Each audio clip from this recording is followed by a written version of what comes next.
Softball test number 2. Go. Just touch it right as high up as you can. Okay, there you go.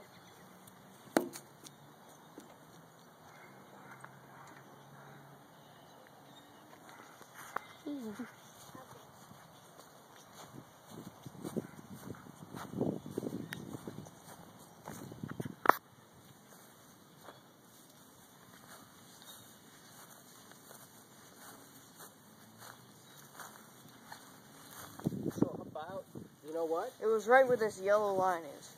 If you draw a straight line from where the ball is to here, this is exactly 2 feet past 30. So we're at this particular run, we're at 32 feet.